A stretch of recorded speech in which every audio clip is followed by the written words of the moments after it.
सिंध हुकूमत अच्छे और मुश्किल फैसले तो बर वक्त कर लेती है, लेकिन अपोजिशन अवाम के दबाव पर इन फैसलों पर कायम नहीं रह पाती। कोरोना की पहली लहर में बर वक्त लॉकडाउन हो या वैक्सीनेशन मुहिम, सिंध हुकूमत ने हमेशा मुश्किल फैसलों के लिए पहला कदम उठाया, लेकिन वफाकी हुकूमत और ताजरों के दबाव के बायस अपने फैसलों पर कायम न रह सकी। कोरोना की मौजूदा चौथी लहर में भी ऐसा ही देखने में आ रहा है। सिंध हुकूमत ने कराची समेत दीगर शहरों को कोरोना केसेस बढ़ने पर लॉकडाउन लगाकर मुस्बत केसेस की शरह को बढ़ने से तो रोक दिया, लेकिन कराची में मुस्बत केसेस की शरह अभी भी तकरीबन 22% है और आज से पाबंदियों में नरमी कर दी गई है। इस फैसले के नतीजे में आइंदा दिनों में कोरोना केसेस फिर बढ़ने का खदशा पैदा हो गया है। आज सबसे पहले इसी खबर पर बात करेंगे, दीगर खबरों से भी आपको आगाह करेंगे। मैं हूं इरफान हैदर और आप देख रहे हैं अपडेट 360। सिंध हुकूमत ने कराची में कोरोना के मुस्बत केसेस की शरह 22% होने के बावजूद लॉकडाउन खत्म कर दिया। सिंध हुकूमत का फैसला सियासी मसलहत का नतीजा है या अवामी दबाव का? तिब्बी माहिरीन हुकूमती फैसले पर हैरान और परेशान हो गए। कराची समेत सिंध भर में कोरोना केसेस की तादाद में रिकॉर्ड इजाफे के बाद सिंध हुकूमत ने NCOC की मुखालिफत मोल लेते हुए 31 जुलाई को सूबे में एक हफ्ते के लिए लॉकडाउन नाफिज कर दिया था। लॉकडाउन की वजह से सूबाई हुकूमत को सियासी जमातों और ताजरों की तरफ से सख्त तनकीद का सामना था।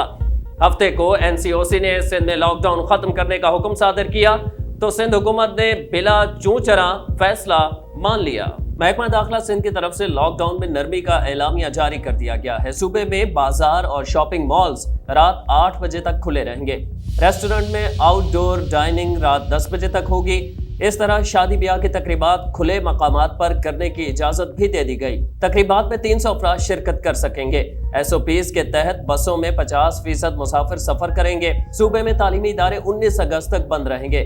जुमा और इतवार को कारोबार बंद रखा जाएगा। वजीर बल्दियात सिंध नासिर हुसैन शाह कहते हैं कि लॉकडाउन से कोरोना केसेस में कमी आई है। हमें सपोर्ट करने के बजाय तनकीद की जाती है। जो फैसले NCOC की तजावीज़ मद्देनजर रख कर किए, SOPs पर बाकायदा अमल दरामद कराने में हमें बहुत मुश्किल हुई।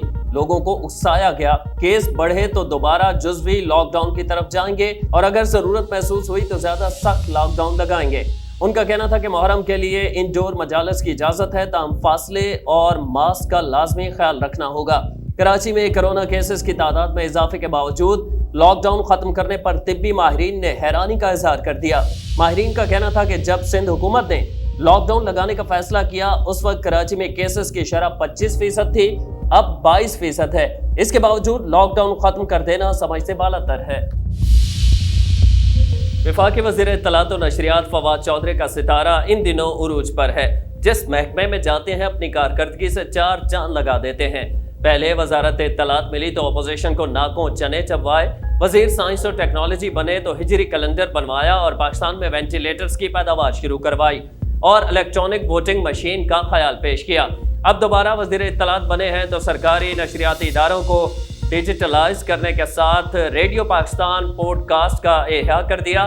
फवाद चौधरी को वजीर आजम इमरान खान की टीम का बेहतरीन खिलाड़ी कहना बेजाना होगा। गुज़श्ता रोज सरकारी नशरियाती इदारों को डिजिटलाइज करने के मंसूबे का आगाज कर दिया गया। PTV न्यूज की HD नशरियात के आगाज पर सदर आरिफ अलवी समेत मुख्तलिफ एंकर्स पर्सन्स ने भी फवाद चौधरी के इस काविश को सराहा। रेडियो पाकिस्तान की पॉडकास्ट सर्विस का भी एहया कर दिया गया है। इस हवाले से फवाद चौधरी ने अपने ट्विटर पैगाम में रेडियो ड्रामों के एहया की खुशखबरी सुनाई। गुज़श्ता रोज वजीर आजम को पाकिस्तान में तैयार करदा जिस इलेक्ट्रॉनिक वोटिंग मशीन का मुआयना करवाया गया, इसकी दागबेल भी बतौर वजीर science and technology Fawad Chaudhry ने ही डाली थी। इसके अलावा मीडिया के वाजिबात की अदायगी का सेहरा भी फवाद चौधरी के सर जाता है। हुकूमती वाजिबात की अदायगी मुमकिन होने के बाद ही मीडिया इदारों में तनख्वाहों की बहाली शुरू हुई।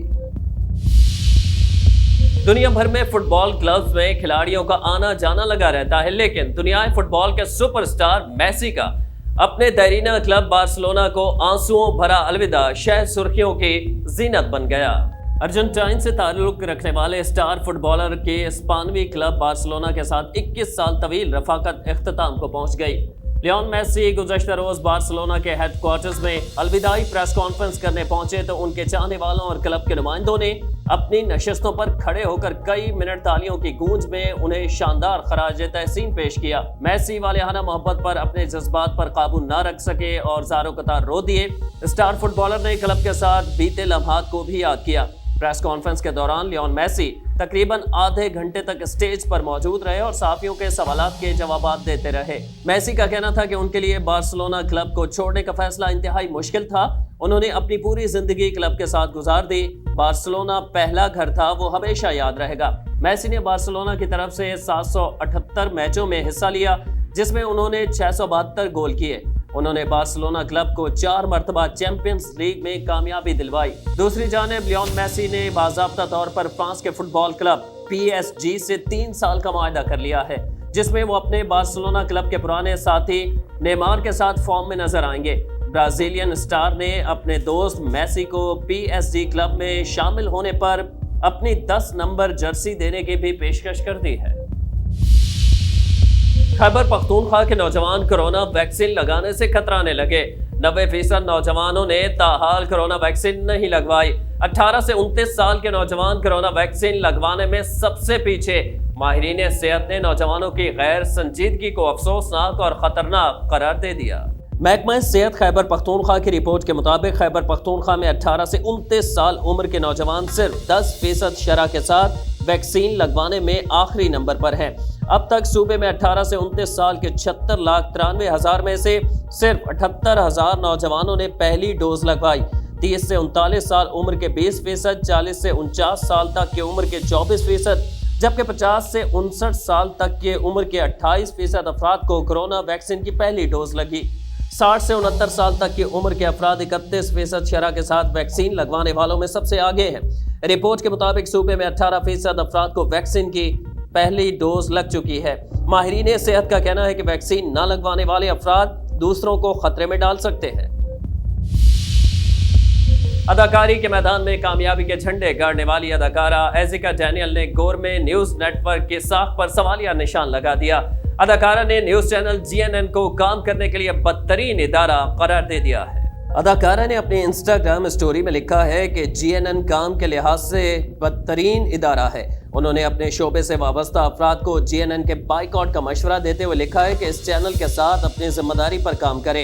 एजिका डैनियल के स्टोरी ने मद्दाहों को तजस्सुस में मुब्तला कर दिया और वो अदाकारा के तल्ख बयान की वजूहात से मुतालिक अंदाजे लगाते रहे। कुछ का ख्याल था कि अदाकारा मुआवजे की अदम अदायगी पर चैनल से नाला है, जबकि कुछ का ख्याल था कि अदाकारा ने GNN के माहौल की वजह से बाइकआउट की अपील की है। कुछ सारिफीन ने मुबहम स्टोरी शेयर करने पर अदाकारा को भी तनकीद का निशाना बनाया।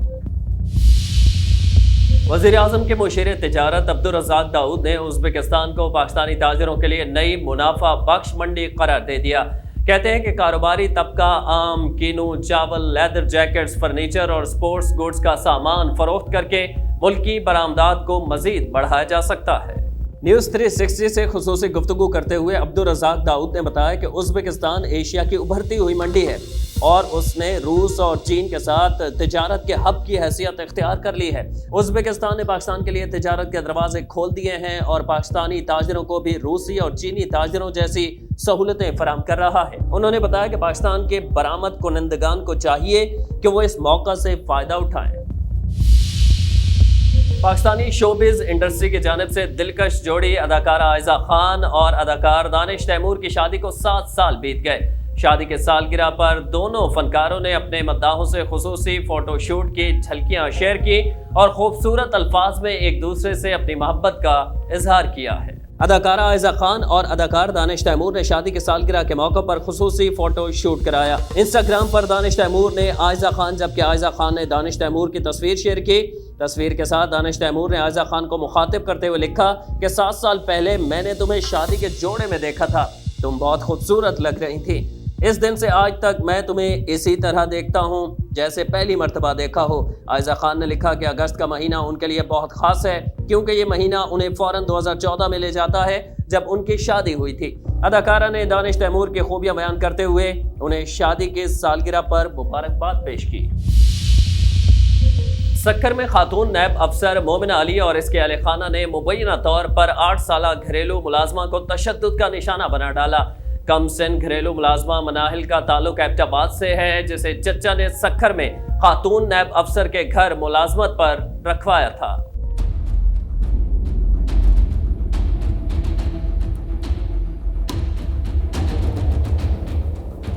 न्यूज़ 360 से बात करते हुए मिनाहिल ने बताया कि खातून नैब अफसर मोमिना अली और उसके अहल खाना उसे तशद्दुद का निशाना बनाते हैं। गलती उनका बेटा करता है और सज़ा इसे दी जाती है। बच्ची ने नैब अफसर और उनकी वालिदा पर गला दबाने का इल्ज़ाम भी आयद किया। मिनाहिल सरफराज का कहना था कि वो रात 2 बजे सोती थी और सुबह 6 बजे उठ जाती थी। नैब अफसर इसे कहती थी कि 2 मिनट भी फारिग नहीं बैठना। बच्ची ने बताया कि इसे 4000 रुपए महीने पर रखा गया था, लेकिन पिछले महीने इसकी वालिदा ने फोन पर बताया कि उन्हें तनख्वाह नहीं मिली है। मुतासरा बच्ची का कहना था कि इसके वालिद ने 3 शादियां कर रखी हैं। इसे नहीं पता कि इसकी सगी वालिदा कौन है, क्योंकि वो एबटाबाद में अपनी दूसरी वालिदा के पास रहती थी। बच्ची ने बताया कि 1 साल कबल इसके चचा इसे खातून नैब अफसर के पास छोड़ गए थे। बच्ची का मजीद कहना था कि वो बाजी और उनके बेटे का हर काम दिल से करती थी, लेकिन अब वापस नहीं जाना चाहती। बच्ची ने वज़ीर आज़म इमरान खान से तहफ़्फ़ुज़ फराहम करने की अपील करती है। ताकत का गलत इस्तेमाल हमारे माशरे का नासूर बनता जा रहा है। कमज़ोर को दबाना और ताकत के सामने दब जाना हमारा कौमी मिजाज बन चुका है। हुकूमतों, ब्यूरोक्रेसी, थानों, कचहरियों, सरकारी और निजी दफातर, यहाँ तक कि घरों में भी हर ताकतवर अपने से कमज़ोर को ज़ेर करने में लगा हुआ है। ताकत के नशे में चूर इंसान कमज़ोरों के जज्बात और एहसासात को चकनाचूर कर देता है। अपडेट 360 में आज इतना ही। मजीद खबरें पढ़ने के लिए विजिट कीजिए हमारी वेबसाइट news360.tv।